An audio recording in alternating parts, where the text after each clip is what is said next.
News lagi bersama Mamang di sini, dan Mamang akan memberitakan mengenai hal-hal yang ada di dunia, di Indonesia tentang otomotif semua. Dan ada salah satu berita menarik yang akan Mamang beritahukan kepada Anda semua. Hey YouTube, selamat datang di channel Motomobi News. Berita pertama, akhirnya nih ya, Korlantas Polri terbitkan SIM C1. Apaan itu Mang SIM C1 gitu ya? Yang Mamang tahu juga kan cuma ada SIM C doang. Yang SIM C itu adalah SIM motor gitu ya. Kalau A itu mobil, B1 itu untuk angkutan gitu. Yang lebih gede lagi B2, ada B3 ada nggak sih? Jadi ini adalah salah satu tindak lanjut dari peraturan kepolisian atau Perpol nomor 5 tahun 2021 mengenai penerbitan dan penandaan surat izin mengemudi atau SIM. Nah, setiap yang mau mengendari motor 250 cc sampai 500 cc sekarang wajib punya SIM C1 ini. Jadi bukan SIM C yang biasa aja. Jadi SIM C biasa itu adalah yang entry levelnya ya. Jadi 50 cc, 100 sampai maksimal di 250. Jadi 250 cc ke atas itu adalah SIM C1. Nah, ini masih Mamang juga baru dengar nih beritanya. Jadi ketentuan dan penerbitan SIM C1 dilakukan di Satgas SIM Daan Mogot, Jakarta Barat di 27 Mei yang lalu tuh. Bagaimana cara dapetinnya? Yang pertama, wajib punya SIM C yang biasa. Itu pun harus 1 tahun dulu kepemilikannya. Jadi kalau udah punya SIM C1 selama 1 tahun, baru bisa nih. Terus kedua nih, harus lulus ujian praktek dan ujian teori, termasuk ujian berperilaku saat berkendara.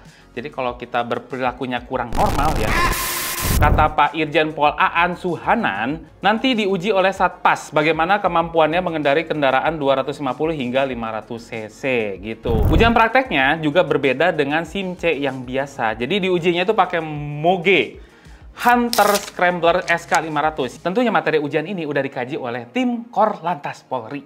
Jadi bukan SIM C1 aja, nanti tahun depan ada SIM C2 atau C3 gitu ya. Mereka juga mau mengendari motor yang lebih besar lagi. Mau komen tapi takut.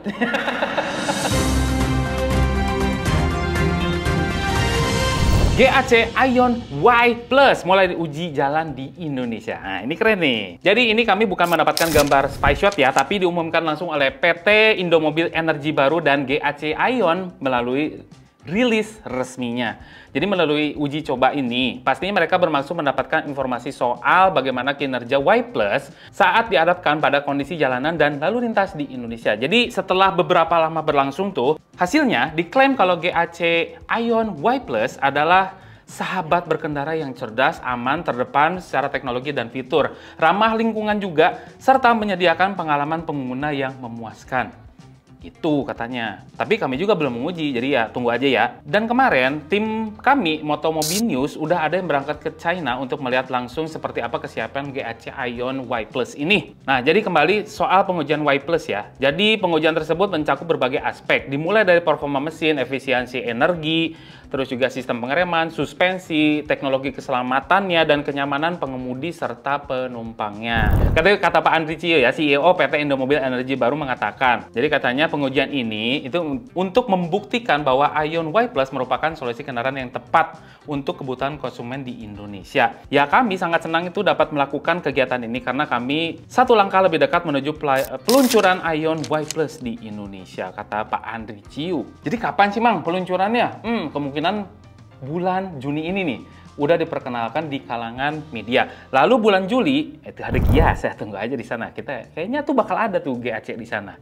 Tungguin aja di Gias. Oh ya, GAC juga itu akan punya pabrik di Cikarang untuk merakit Y Plus. Jadi kayaknya harganya bakal bersaing nih. Mudah-mudahan 200-an lah. Semoga memang salah. Ancap. NCAP ya, kita ANCAP mengungkap hasil uji tabraknya tank 500. Ini keren nih. Jadi Australasian NCAP atau NCAP-nya di Australia mengumumkan hasil crash testnya GWM tank 500 yang ada di Indonesia, persis lah bentuknya seperti itu, di pasar di Australia gitu ya. Hasilnya SUV ini sukses meraih bintang 5. Keren juga sih kalau dipikir-pikir. Jadi pengujian ini udah pasti serius ya.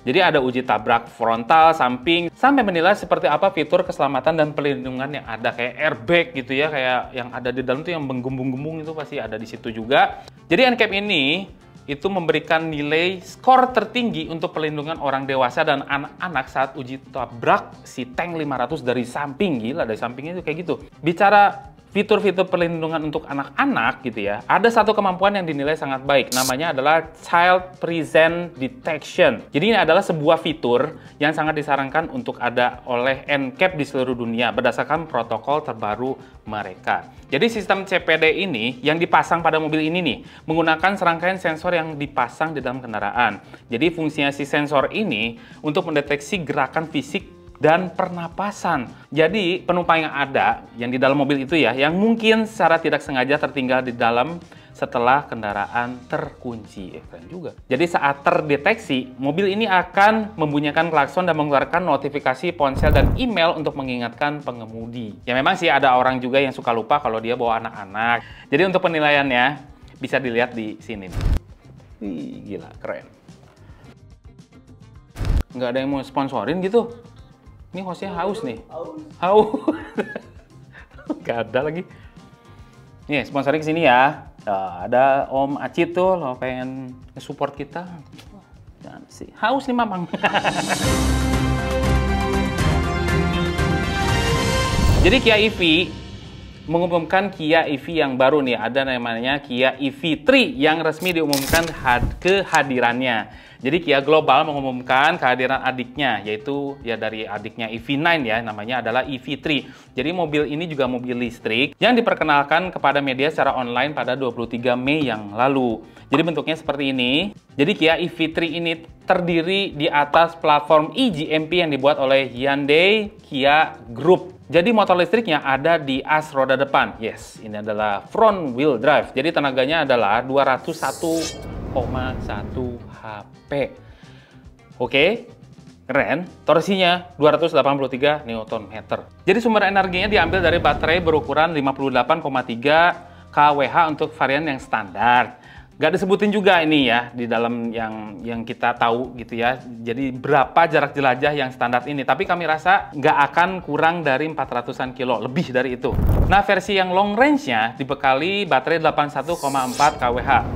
Motor penggeraknya tetap di depan. Versi ini mampu menempuh hingga 600 km berdasarkan metode WLTP. Jadi kedua varian ini sudah dibekali baterai manajemen unit atau BMU dan sel manajemen unit CMU yang terkini buatan si Hyundai sama Kia ini. Dan dengan metode DC charging untuk mengisi baterainya dari 10% sampai 80% cuman 31 menit aja. Kia Carnival baru. Nih, ini keren nih. Akhirnya Kia Carnival facelift. Nih, kayaknya Kia lagi rajin-rajinnya. Jadi, sebelum Gias aja, dia sudah merilis Kia Carnival yang baru, yang facelift. Jadi, setelah EV3 di pasar global, di Indonesia sendiri, ini baru launching namanya si Kia Carnival yang baru ini. Jadi, kemarin Mamang juga ada tuh di acara tersebut. Nah, apa aja yang baru? Nonton shortnya Motomobi Short, ya itu di situ. Mamang juga ada di situ. Jadi tonton aja ya, linknya ada di situ. Itu saja beritanya. Penutupnya ini PR banget ya. Jangan lupa untuk tekan tanda jempol ke atas, subscribe channel Motomobi, Omobi, dan Mes Mobil berikut, tanda loncengnya, dan share video ini seluruh dunia ke nenek, kakek, ayah, ibu, tetangga yang sedang main game gitu ya. Lagi main Mobile Legends atau lagi main tenis meja, udah ajak semua nonton Motomobi News. Jangan lupa untuk baca juga artikelnya di motomobinews.id. Karena berita ini juga ada di sana semua. Terima kasih telah menonton. Bye-bye. Woohoo!